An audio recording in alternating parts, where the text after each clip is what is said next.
Fuji ngaku uang miliaran miliknya raib, bongkar sosok pelaku. Seperti Fujianti Utami Putri, tak ada jaminan bagi seseorang luput dari dugaan penggelapan dan penipuan meski berstatus sebagai selebritis.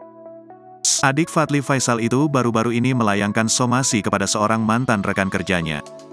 Mantan kekasih tarik adik Atta Halilintar itu mengaku jadi korban dugaan penggelapan dan penipuan.